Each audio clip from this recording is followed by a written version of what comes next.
melalui pujian ini kami mengungkapkan isi hati kami bahwa betapa terbatasnya hidup kami, betapa lemahnya kami di hadapan hadirat-Mu Tuhan.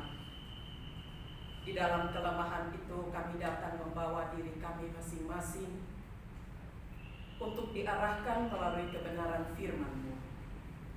Oleh karena itu kami berdoa dan kami mohon, ya Tuhan, melalui Roh-Mu yang kudus, benahilah hati kami di dalam menanggapi panggilan Tuhan selama kami ada di dunia ini. Berfirmanlah kepada kami ya Bapa, kami mengucap syukur dan menyambutnya di dalam nama Tuhan kami Yesus Kristus. Amin. Amin. Mari kita sama-sama membuka Alkitab kita dari Perjanjian Lama, kitab Yesaya pasalnya yang ke-49, ayatnya yang ke-14 hingga ayatnya yang ke-16.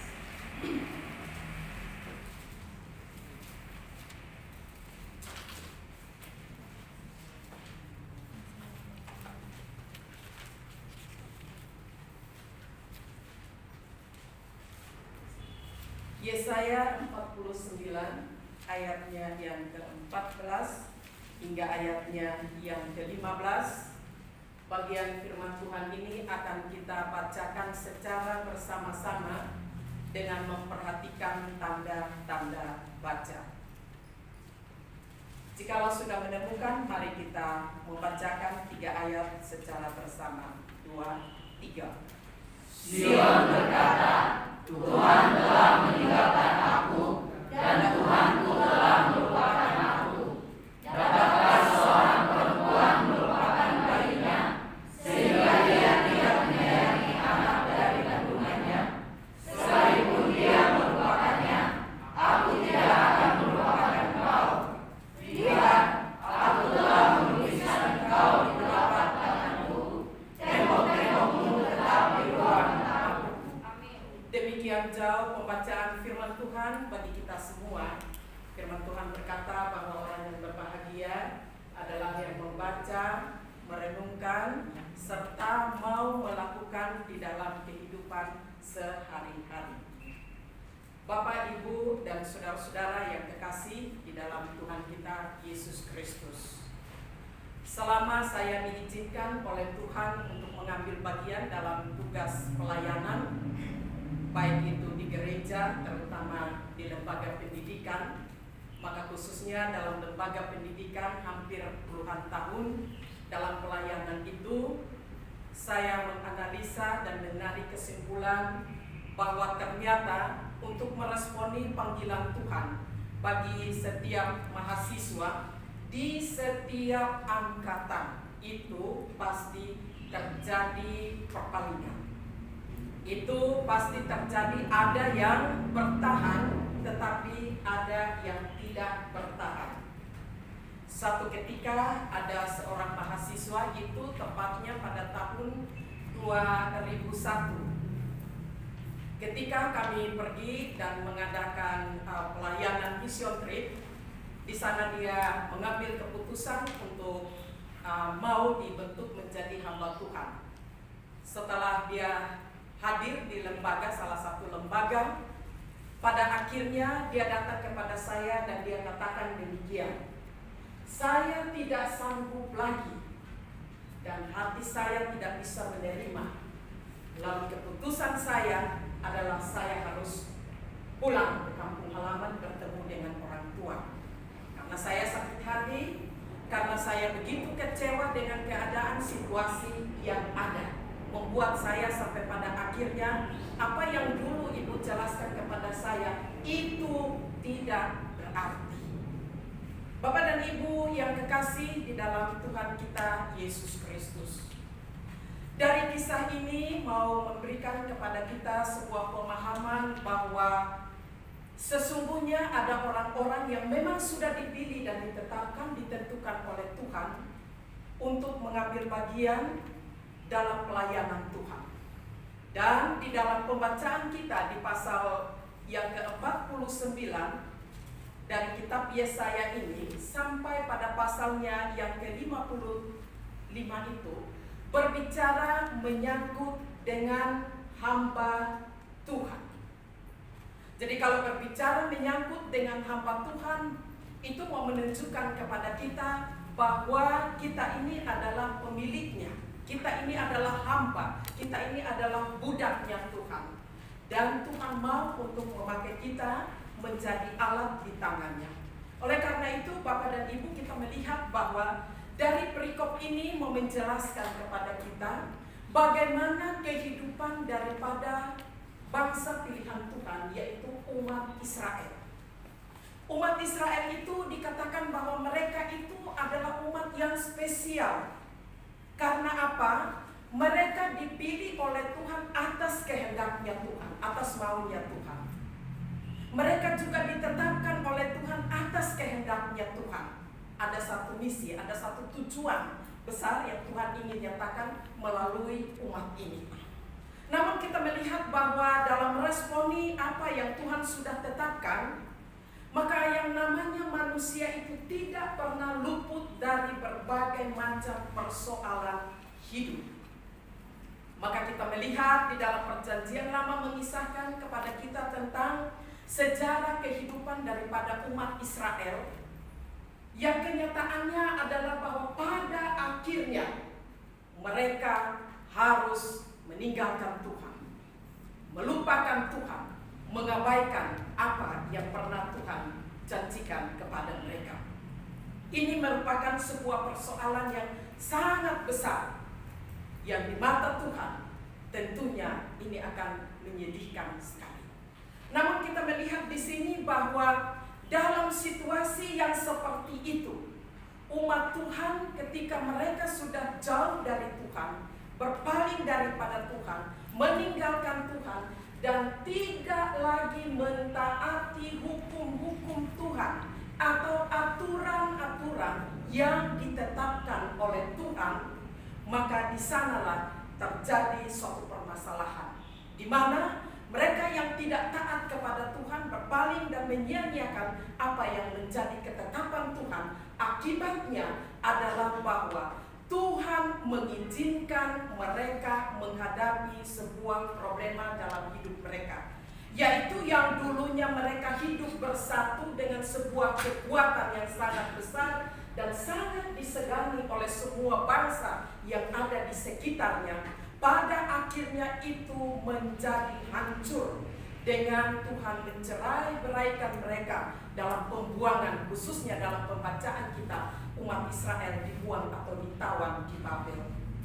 Dan ketika mereka berada dalam tawanan itu, mereka ada di bawah suatu pemerintahan dan penindasan, tekanan yang membuat mereka sampai pada akhirnya tidak berdaya, dan mereka pada akhirnya mengeluh. Dalam keluhan mereka itu terungkap di ayatnya yang ke-14. Sion berkata, Tuhan telah meninggalkan aku, dan Tuhanku telah melupakan aku. Ketika mereka berpaling, ketika mereka jauh, lalu mereka sudah melupakan Tuhan, dan akibat daripada perbuatan mereka di sini menunjukkan bahwa mereka tidak sanggup untuk menerima kenyataan akibat daripada perbuatan mereka sendiri. Dan mereka katakan, seakan-akan Tuhan telah meninggalkan mereka, seakan-akan Tuhan melupakan mereka. Ini ungkapan daripada umat Israel yang berada di dalam sebuah tekanan. Namun bagaimana? Apakah memang seperti itu yang ada di dalam benak Tuhan dan rencana Tuhan? Tuhan menjawab di ayatnya yang ke-15. Dapatkah seorang perempuan melupakan bayinya? Dari ayat ini kita akan belajar bersama-sama melihat dua hal penting yang mau dinyatakan kepada kita. Bagaimana Tuhan mau menandaskan bahwa manusia atau umat pilihan itu diciptakan oleh Tuhan, dipilih dan ditetapkan oleh Tuhan. Tuhan tidak pernah meninggalkannya, tetapi Tuhan tetap mengasihinya. Maka di sini kita melihat Bapak dan Ibu yang kekasih, untuk menjelaskan tentang siapa manusia itu, Dan betapa perhatiannya Tuhan kepada manusia itu dianalogikan dalam dua hal, yaitu di ayatnya yang ke-14 dan ayatnya yang ke-15. Yang pertama analoginya adalah bahwa ayatnya yang ke-15, dapatkah seorang perempuan melupakan bayinya sehingga ia tidak menyayangi anak dari kandungannya? Ini mau menjelaskan kepada kita tentang sebuah hubungan yang sungguh sangat erat antara seorang ibu dengan seorang anak, yang diletakkan oleh Allah penciptanya di dalam kandungan seorang wanita dengan suatu pergumulan yang cukup panjang dan lama, berat dialami. Dan tentunya seorang ibu pasti memiliki sebuah keterbatasan, apalagi detik-detik terakhir ketika sang anak harus dilahirkan. Bapak-bapak tentunya tidak merasakan ini, tapi bapak-bapak tahu bagaimana sukar dan sulitnya ketika melahirkan seorang anak. Antara dua, mati dan hidup. Itu berarti ada sebuah pertarungan yang luar biasa. Makanya kadang-kadang kita melihat dan kita mendengar bahwa ada orang atau ibu-ibu yang melahirkan pada akhirnya meninggal karena melahirkan. Itu berarti bahwa suatu pergumulan yang cukup berat yang dialami oleh seorang ibu. Namun kita melihat bahwa apapun pergumulan, apapun beratnya persoalan yang harus dirasakan dan dialami oleh seorang ibu, sakitnya itu luar biasa. Tetapi ketika melahirkan anak itu, setelah melahirkan, orang tuanya merasa lega, merasa puas, merasa terharu. Tidak terlepas sampai di situ. Setelah anak besar, ada dua hal yang ia jalani dan ia hadapi: nakal dan tidak nakal. Maka kalau dia tidak nakal, itu menjadi kebahagiaan orang tua. Tetapi jikalau dia nakal dan menentang, apalagi melakukan perbuatan-perbuatan seperti cerita Sampuraga zaman dahulu terhadap orang tua, tidak menghormati, menghargai orang tua, betapa menyedihkan. Tetapi kita melihat di sini bahwa apapun keberadaan anak yang demikian, tetap kasih daripada sang ibu itu melekat pada anaknya. Itu nggak bisa dibohongi. Makanya kadang-kadang kalau anak yang sudah begitu bandel sekali, sampai mamanya itu sudah nggak bisa buat apa-apa, menangis karena tidak kuat. Nangis itu berarti bahwa tanda tidak sanggup. Tetapi di dalam tangisan itu mungkin ada rasa sedih, tetapi juga ada rasa kasih yang dalam. Mengapa anak saya demikian? Maka Bapak dan Ibu yang kekasih di dalam Tuhan kita, sang ibu tentunya tidak akan pernah membiarkan anaknya hidup terlantar, apalagi terabaikan. Idaman semua orang tua yaitu tetap mencintai dan mengasihi anaknya.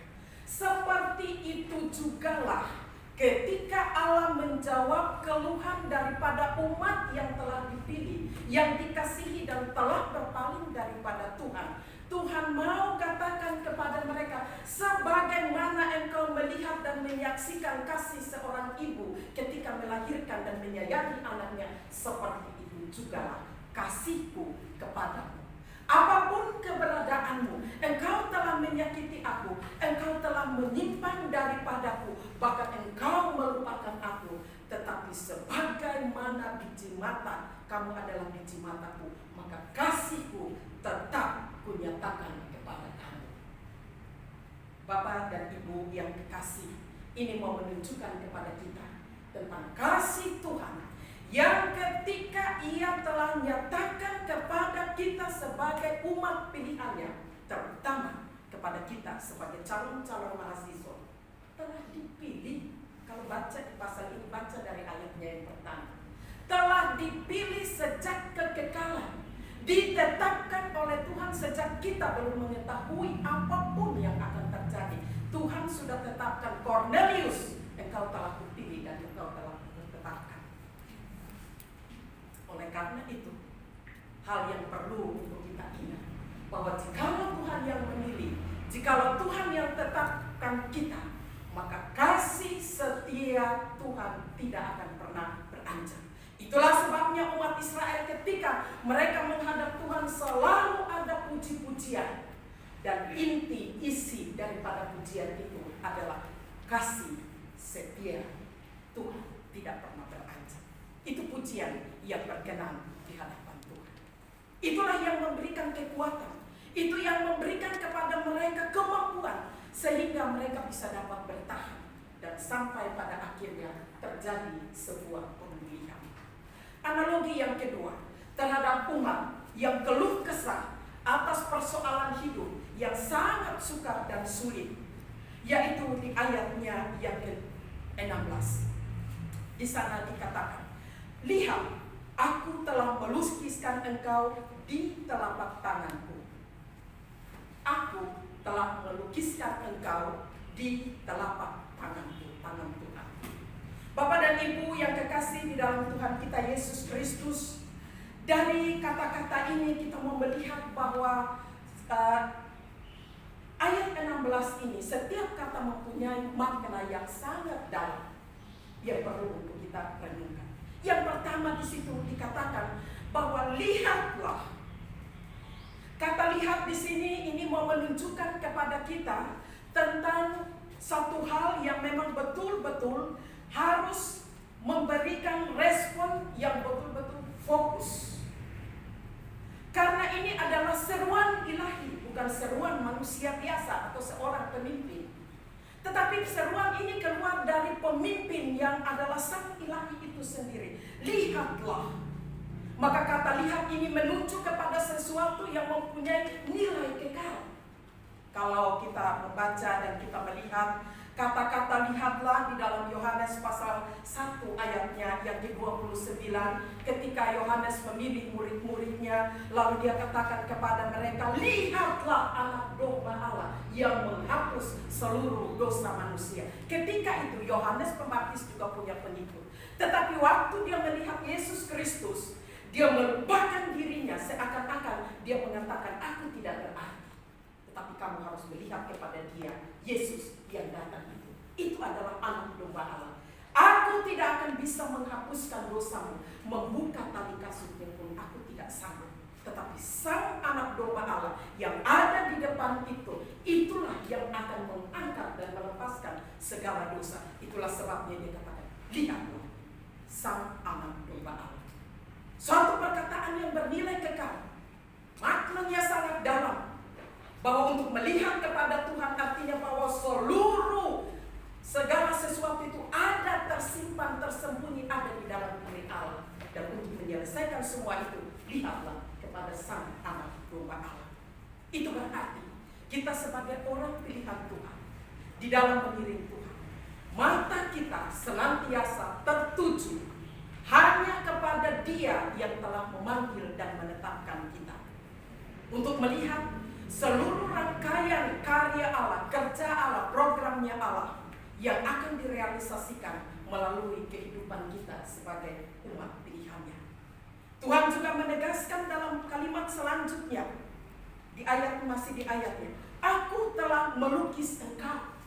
Tuhan mau menegaskan kepadanya untuk menjelaskan kepada mereka bahwa umat pilihan itu mereka berasal dari Tuhan. Karena Tuhan menciptakan mereka seturut dengan peta gambar Allah itu sendiri.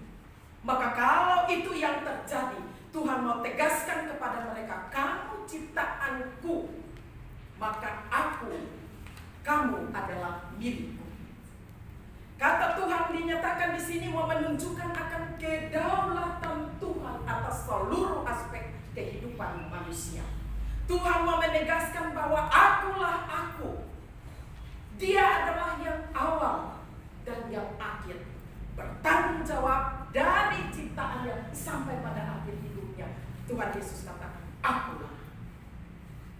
Mau menunjukkan kepada kita bahwa kita sebagai umat pilihan Tuhan hidup dan bergantung hanya kepada Tuhan sebagai pencipta.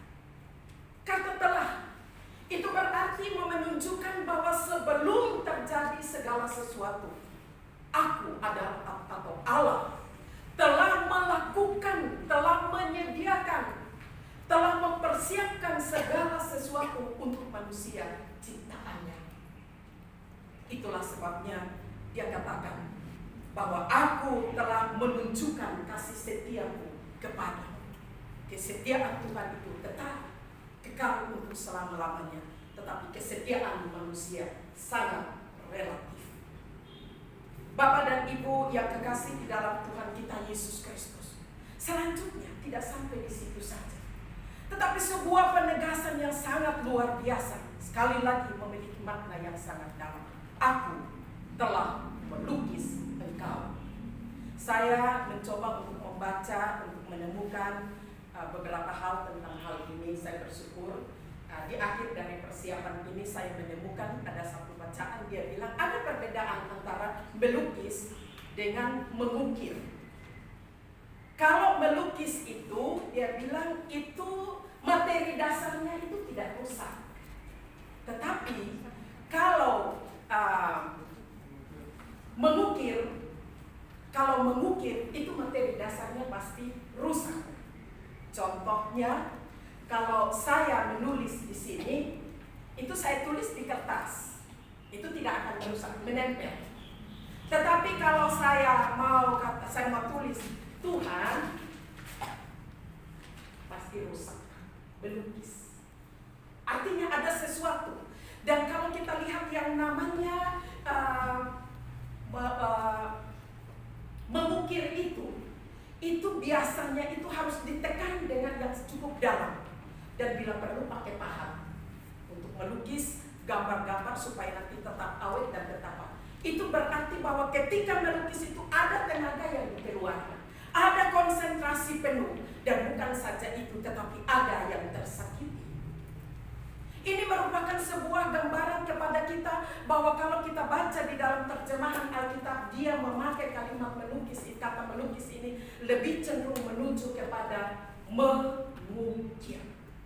Maka kalau mengukir itu berarti bahwa ada sesuatu yang terpatri dan bertahan lama dan mempunyai nilai yang sangat tinggi. Maka kalau kita kaitkan dengan kasih Tuhan dan apa yang Tuhan nyatakan di dalam kehidupan kita, dalam bagian firman Tuhan ini, Tuhan menegaskan kepada mereka yang sementara ada di dalam kemelut dan kegelapan hidup, ketidakmampuan mereka, Tuhan berkata kepada mereka, aku telah melukis atau aku telah mengukir. Jangan hanya dengar saja. Aku telah mengukir. Maka kalau dikatakan aku telah mengukir, itu berarti bahwa segala sesuatu yang diperuntukkan oleh manusia adalah yang terbaik. Maka yang terbaik itu pada puncaknya direalisasikan melalui Sang Anak Domba Allah yang datang ke dalam dunia untuk membereskan semua kemelut hidup dosa yang tidak bisa diatasi oleh manusia melalui pengorbanan Kristus. Melalui pengorbanan Kristus kita melihat bahwa di atas kayu salib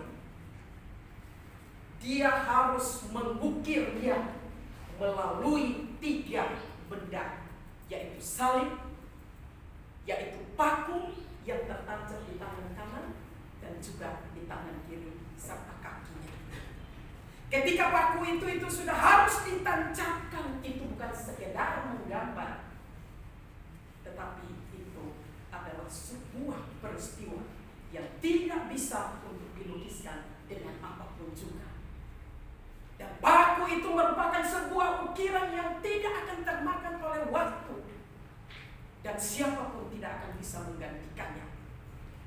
Karena itu telah terukir untuk menunjukkan kepada kita bahwa tangan yang tersalib, kaki yang terpaku itu bukan hanya sebuah gambaran, tetapi sebuah fakta nyata yang telah terukir dan pernah terjadi. Itu perlu untuk diingat dan dikenang. Maka peristiwa yang sangat-sangat luar biasa telah diambil alih oleh Tuhan. Semua itu karena kita, kelemahan kita, ketidakberdayaan kita, perpalingan kita, keraguan kita terhadap Tuhan atas panggilan dan penetapan yang bagi kita semua di dalam mengiring mengikut Tuhan dan mau untuk dipakai oleh Tuhan, bekerja untuk Tuhan di mana Tuhan tempatkan kita. Kadang-kadang kita diperhadapkan dengan masalah yang sangat sukar dan sulit. Namun pesan firman Tuhan bagi kita pada hari ini, Melalui kitab Yesaya memberikan kepada kita dua analogi penting bahwa apapun yang terjadi atas diri kita, kita adalah milik Tuhan. Apapun yang terjadi dalam kehidupan kita, kita harus meyakini bahwa kita ini pemiliknya adalah Tuhan yang berkuasa dan berdaulat, tidak akan pernah meninggalkan kita. Dan Dia tetap mengasihi kita. Oleh karena itu, Bapak dan Ibu, khususnya seluruh mahasiswa yang ada, marilah kita bersama-sama dengan mata iman yang tertuju kepada Tuhan Yesus, masing-masing merenung, kenapa saya berada di tempat ini. Lembaga STT IKSM Santosa ASI, PT Santosa ASI, Yayasan Santosa ASI, dan lain-lain sebagainya. Tentunya dalam perjalanan menjalankan amanat yang Tuhan percayakan kepada kita, kadang-kadang kita berada dalam situasi seperti yang dialami oleh umat Israel. Namun satu hal yang perlu kita ingat, Tuhan katakan kepada kita, "Hai Sion, aku tidak pernah meninggalkan engkau. Hai Sion, aku tidak pernah melupakan engkau. Aku tetap mengasihi engkau, dan engkau terpatri di dalam genggaman tanganku." Mohonlah belas kasihan, pertolongan dari Tuhan, agar kita tetap kuat dan kita menjalankan tugas panggilan sebagai misi Allah di tengah dunia ini. Kita berdoa. Tuhan, terima kasih untuk firman-Mu. Ya Roh Kudus, terjemahkanlah kepada kami dengan cara Tuhan yang berdaulat itu, agar kami terus berpegang pada kebenaran. Dalam nama Tuhan Yesus Kristus kami berdoa. Amin.